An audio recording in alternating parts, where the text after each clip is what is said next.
Independent ডিজিটালে স্বাগত। দর্শক, আপনারা জানেন বাংলাদেশ দীর্ঘদিন ধরে বেশ কয়েক মাস ধরে একটি বেশ উত্তুঙ্গ পরিস্থিতির মধ্য দিয়ে যাচ্ছে। নানা ধরনের ইস্যু আছে, রাজনীতি আছে, সরকার অন্তর্বর্তী সরকারের মধ্য দিয়ে আমরা যাচ্ছি। নানা ধরনের আন্দোলন আছে। এই মুহূর্তে বেশ কিছু আন্দোলন চলছে বা আলটিমেটাম চলছে, বাজার পরিস্থিতির ইস্যু আছে, অনেক কিছুই আছে। তো বাংলাদেশের ইতিহাসের দিকে তাকালে বা বৈশ্বিক পরিস্থিতি বিভিন্ন দেশের কাঠামোর দিকে তাকালো আমরা দেখব যে গুরুত্বপূর্ণ এসব নাগরিক ইস্যুগুলো আসলে প্রথম সমাজের একটি নির্দিষ্ট শ্রেণী থেকে উঠে আসে বরাবরই। তো সেই শ্রেণীটির নাম হচ্ছে মধ্যবিত্ত। তো কিছুদিন আগে আমাদের আজকে শেষ পর্ব গেল আমাদের অর্ণব সান্যাল, তিনি 5 পর্বের মধ্যবিত্ত নিয়ে আসলে 5 পর্বের একটি লেখা লিখেছেন itbbd.com-এ। তো সেই লেখাটি এক ধরনের খুব গুরুত্বপূর্ণ একটি জায়গায় আলো ফেলেছে। আমরা আসলে তার সাথে এই বিষয়টি নিয়েই, মধ্যবিত্ত নিয়ে এই সময়ের আলোচনাটা আসলে কি হবে, মধ্যবিত্তের জায়গাটা আসলে কোন জায়গায়, এই ধরনের নানা বিষয় নিয়ে আমরা আসলে একটু কথা বলতে চাই। আমাদের সঙ্গে আছেন ইন্ডিপেন্ডেন্ট ডিজিটালের deputy news editor Arnab Sanyal. Arnab, আপনাকে স্বাগত। তো আপনি 5 পর্বের একটি খুবই গুরুত্বপূর্ণ একটি আলোচনা আসলে itbbd.com-এর আমাদের মতামত বিভাগে 5 পর্বের টানা 5 দিন ধরে একটা কন্টেন্ট গেল। তো এখানে আপনি মূলত মধ্যবিত্ত প্রসঙ্গটি নিয়ে আসলে আলোচনা করেছেন, এবং একটা বিষয় আমরা দেখেছি যে প্রথম পর্বের শিরোনামটা যদি আমি বলি, সেটা মধ্যবিত্তের গেড়াকলে দেশ, বা মধ্যবিত্ত আসলে কারা, কতজন, এই বিষয়টা পুরো লেখাটি পড়লে এক ধরনের দ্বন্দ্ব তৈরি হয়। এবং এখানে যে আসলে অনেক ধরনের পট্টি, আমি বলবো পট্টি শব্দটা বিশেষত পট্টি দিয়ে আমরা রেখেছি, সে বিষয়টিও সামনে এসেছে। তো এই বিষয়ে আমি আসলে প্রথমেই আপনার কাছে জানতে চাইবো, মধ্যবিত্ত আসলে বাংলাদেশে কত? এটা আপনি যেটা বললেন যে প্রথম সমস্যাটা হচ্ছে যে আমাদের আসলে পট্টি লাগানোই আছে, এবং সেটা যে শুধুমাত্র বাংলাদেশে পট্টি লাগানো বিষয়টা এরকম না, সারা পৃথিবীতেই পট্টি লাগানো আছে। কিন্তু সেই পট্টির আসলে আকারটা কত বড় সেটার উপরে আসলে সবকিছু ডিপেন্ড করে। অন্যরা যেটা করছে সেটা হচ্ছে যে পট্টিটা একটু ছোট আকারে লাগানো, আর বাংলাদেশে যেটা হচ্ছে সেটা হচ্ছে পট্টিটা খুব বড়। এই কারণে সেটা দেখতে, বা যখনই দেখবেন আপনি দেখার পরে খুব বিসদৃশ লাগে। এর মূল কারণটা হচ্ছে বাংলাদেশে আসলে মধ্যবিত্ত কারা, বা সে আসলে কেন মধ্যবিত্ত, কি কারণে মধ্যবিত্ত, এই বিষয়গুলোর কোনো ধরনের ইউনিভার্সাল কোনো সংজ্ঞা নাই। প্রথম সমস্যা হচ্ছে যে বাংলাদেশে কোনো জাতীয় সংজ্ঞা তৈরি করা হয় নাই, এবং বাংলাদেশ যেটা চেয়েছে সেটা হচ্ছে যে আন্তর্জাতিকভাবে যেসব পদ্ধতি প্রচলিত আছে সেখান থেকে একটা পদ্ধতি সে বেছে নিয়েছে, বাংলাদেশ সরকারিভাবে বেছে নিয়েছে, এবং সেই পদ্ধতিতে সে বাংলাদেশের মধ্যবিত্তের একটা আকার অনুমান করার চেষ্টা করে। এটাকে আসলে অনুমান বলা ছাড়া আর কোনো কিছু বলার নাই। কারণটা হচ্ছে, যদি দেখেন ভারতের দিকে দেখেন, তাহলে ভারত আমাদের একবারে পাশের দেশ বলেই আমরা বলছি, এবং এখানে ভারতের কথাটা উল্লেখ করার আরেকটা কারণ আছে, সেটা হচ্ছে সারা পৃথিবীতে মধ্যবিত্তের অবস্থা বা প্রবৃদ্ধি কিরকম হবে এই বিষয়টা মাথায় নিয়ে গত ডিসেম্বর এবং এই যে জানুয়ারি যেটা শেষ হয়ে যাচ্ছে, এর মধ্যে আসলে এক ধরনের আলোচনা ইন্টারন্যাশনাল মিডিয়াতে হয়েছে, এবং সেই জায়গায় এশিয়ার মধ্যবিত্ত শ্রেণী নিয়ে বেশ ভালো আলোচনা ছিল। তাদের আশঙ্কার মূল জায়গাটা ছিল সেটা হচ্ছে যে এশিয়ার মধ্যবিত্ত শ্রেণী এতদিন সারা পৃথিবীতে যে মিডল ক্লাস আছে, মোট যে মিডল ক্লাস আছে, সেখানে সবচেয়ে বেশি পরিমাণ মিডল ক্লাস এসেছে আসলে এশিয়া থেকে, এবং এটারও সবচেয়ে বড় স্টেকটা এসেছে আসলে চায়না এবং ভারত থেকে। কিন্তু চায়না সহ সব দেশেই, এশিয়ার সব দেশেই এবার খুব সাম্প্রতিককালে দেখা যাচ্ছে যে মধ্যবিত্তের যে প্রবৃদ্ধি, যেটা দিয়ে আসলে মধ্যবিত্তের সংখ্যা বাড়ছে কিনা, সে বাড়ার হারটা আসলে কমে গেছে। এবং এই জায়গায় একমাত্র ভারত কিছুটা ব্যতিক্রম হয়ে আছে, যে তার পক্ষে এখনো কিছু প্রবৃদ্ধি দেখানো সম্ভব বলে মনে করছেন বিশ্লেষকেরা।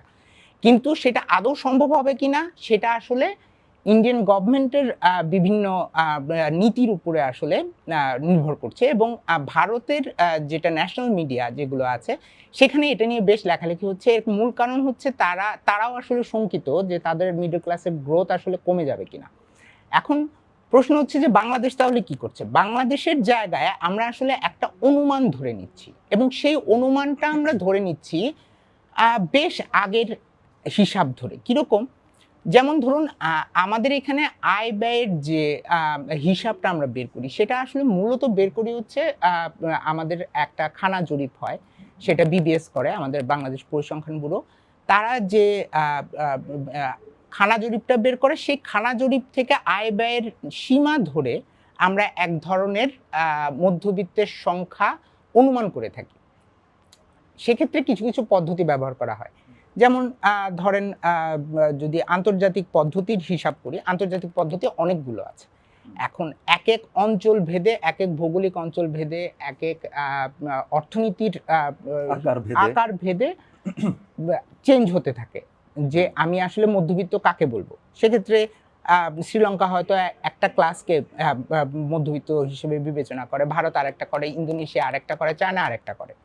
এখন মোটামুটি একটা আন্তর্জাতিক পদ্ধতি আছে যেটা এশিয়ান ডেভেলপমেন্ট ব্যাংক হচ্ছে মানে বলেছে আগেই, সেটা হচ্ছে যে দৈনিক $2 থেকে $20 ইনকাম করে এইরকম জনগোষ্ঠীকে তারা মধ্যবিত্ত বলতে রাজি আছে। যদিও সেটা আসলে 2005 সালের যে ডলার পিপিপি বা ক্রয় ক্ষমতার যে সক্ষমতা, সেই হিসাব অনুযায়ী আসলে তারা এটা করে। এখন বাংলাদেশে এই হিসাব অনুযায়ী যদি ধরা হয় তাহলে 2015 সালে বাংলাদেশ উন্নয়ন গবেষণা প্রতিষ্ঠান বিডিএস তারা একটি গবেষণা করেছিলেন। তারা ওই গবেষণায় দেখা গেছে যে বাংলাদেশে প্রায় 20% থেকে 22%-এর মতো জনগোষ্ঠী মধ্যবিত্তের মধ্যে আছে। এখন সেক্ষেত্রে হিসাবটা আসে প্রায় 3.5 থেকে 4 কোটির মতো।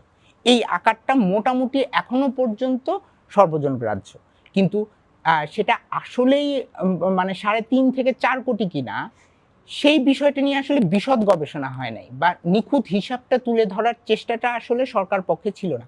কারণটা হচ্ছে, আপনি যদি বিডিএস এর যে গবেষণাকে আমি বলছি যে এখনো পর্যন্ত বাংলাদেশের মধ্যবিত্ত নিয়ে করা সবচেয়ে বিশদ গবেষণা, সেটা আসলে কয়টা এলাকায় হয়েছে? সেটা ঢাকা শহরের বা ঢাকা বিভাগের 12টা এলাকায় হয়েছে। আর আপনার নমুনা ছিল 800-র কিছু বেশি।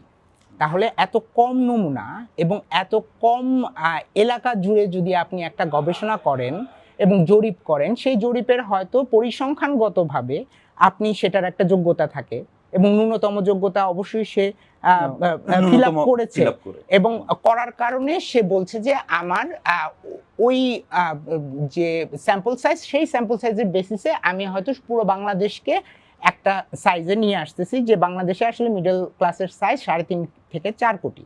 কিন্তু বিষয়টা হচ্ছে, আমি যদি এডিবির $2 থেকে $4 বা $20 যেটাতেই আমি ধরি, সেটাতে যদি ধরা হলে কিন্তু আমার কাছে মাসিক যে ইনকাম লেভেলটা আসে, সেটা আসে প্রায় যদি 4 জনের ফ্যামিলি হয় তাহলে 70,000 টাকা থেকে প্রায় 1.5 লাখ টাকার মতো। এখন গবেষকেরা বলছেন, বাংলাদেশে যারা গবেষকেরা এই গবেষণাতে যুক্ত ছিলেন, তারা বলছেন যে 2020 সালের দিকেও এই 70,000 টাকা থেকে 1.5 লাখ টাকার মধ্যে ইনকাম করছেন এরকম 4 সদস্যের পরিবার যেগুলো আছে, এটার সংখ্যা প্রায় 30%-এর মতো। তার মানে হচ্ছে আপনাকে ধরে নিতে হবে যে এটা প্রায় 4 কোটির মতো মানুষ আসলে বাংলাদেশের মধ্যবিত্ত।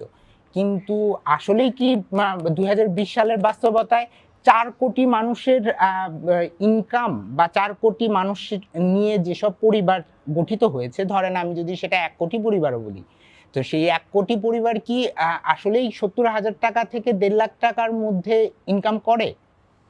এটা খুবই গুরুত্বপূর্ণ প্রশ্ন। আসলে তার মানে দ্বন্দ্বটা আসলে কাটছেন। আপনি আপনার লেখায় আরো কিছু রেফারেন্স আপনি দিয়েছেন, যে বিডিএস এর গবেষণার পাশাপাশি আরো একটি গবেষণার রেফারেন্স আপনি দিয়েছেন। সেইখানে আবার আমরা দেখছি যে 12,500 থেকে 21,500 এরকম একটা কাঠামো এসেছে, যেটা আসলে বলছে যে এটা মধ্যবিত্ত বা এই অংশটাকে আমরা মধ্যবিত্ত শ্রেণীর ভুক্ত করব। হ্যাঁ, সেক্ষেত্রে কিন্তু আপনার রেঞ্জটা আরো বেড়ে যাবে, তখন হয়তো 7 কোটি 8 কোটি মানুষ চলে যাবে। এখন ওই যে গবেষণাটা যেটা বলেছিলাম, ওটা রিসেন্ট একটা রিসার্চ, 2024-এ এটা প্রকাশিত হয়েছে। বাংলাদেশের 4 জনই এই রিসার্চ করেছিলেন। তারা মূলত যে পদ্ধতিটা নিয়েছিলেন সেটা হচ্ছে যে আমার যে মোট জনগোষ্ঠীর যে মিডিয়ান ইনকাম, সেই মিডিয়ান ইনকামের 70% থেকে 125% যারা ইনকাম করছেন মান্থলি, তারা আসলে মধ্যবিত্ত। এখন আমার মিডিয়ান ইনকাম যখন, তারা আবার উপাত্ত নিয়েছেন মূলত হচ্ছে 2016 সালের খানা জরিপ থেকে।